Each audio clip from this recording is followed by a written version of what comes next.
PlayStation 5 Pro already pushes $700 and the standard PS5 remains at around $500 years after its launch in 2020.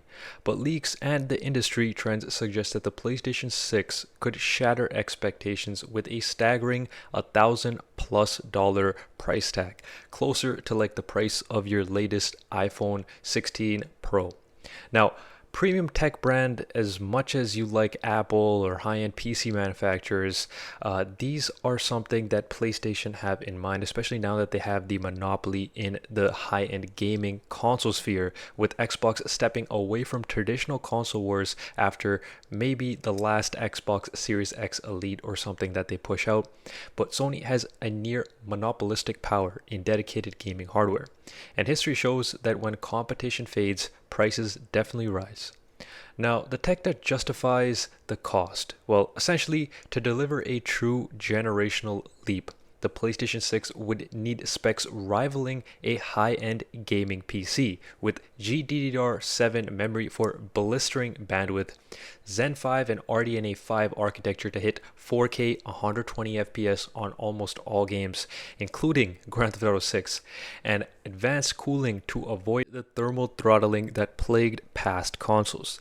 Now, these components don't come cheap, especially when Sony can't rely on the same loss-leading strategies as it used to do in the past. Now, the PlayStation 3 famously sold at a massive loss per unit, but Sony's investors today won't accept that model. When the gaming division is now their cash cow, why would they want to put a loss lead on their consoles? They've lost a lot of money on the PlayStation 5, PlayStation 4, but recouped even more with the PlayStation Store purchases as well as PlayStation Plus subscriptions. Now, Xbox's exit changes absolutely everything. With Microsoft's pivot to a multi-platform ecosystem means Sony no longer has to compete on the price. Think about it. When Samsung Galaxy's phone stopped challenging iPhones on innovation, Apple's prices soared. Now, the same could happen with PlayStation. Without Xbox forcing aggressive pricing, Sony can position the PS6 as a luxury device rather than a mass market gaming product. Early adopters and hardcore Sony fans will pay whatever it costs, just as they do for the Nvidia $1,200 high-end GPUs.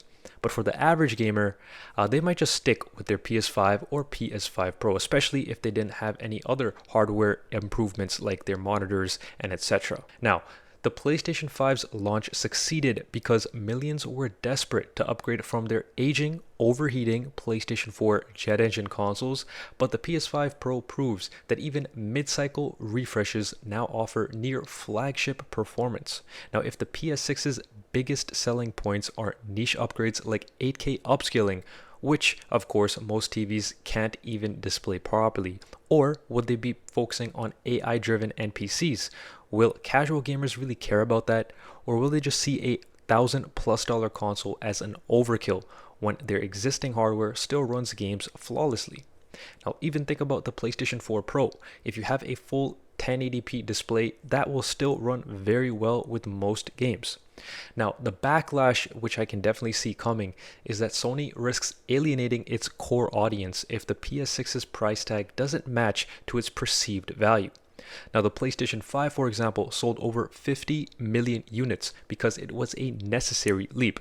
But if the PS6 is marketed as a luxury device rather than an essential upgrade, sales could slow dramatically after the initial hardcore fan rush.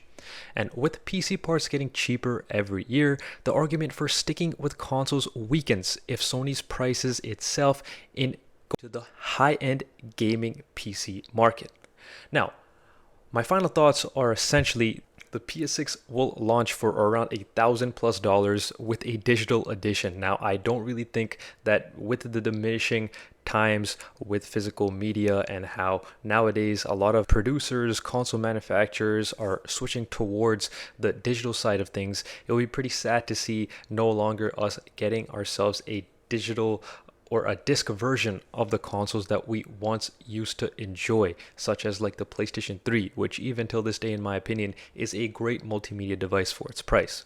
Now, the PS6 will be positioning itself as a premium experience rather than a must-have upgrade. Now, it will definitely sell a lot because of the name and the hype around the console, but without a killer exclusive that requires the hardware mainstream adoption, that will actually lag behind the sales numbers. Now, Sony's betting big on PlayStation as a status symbol, especially in the gaming sphere, but in doing so, it might leave a lot of players who made it king in the first place. Now, what do you guys think down below? Will you be paying over $1,000 for the PlayStation 6 if you do get this price point? Or is the generation now going to be switched to where you're going to be getting into the PC side of things for the first time ever?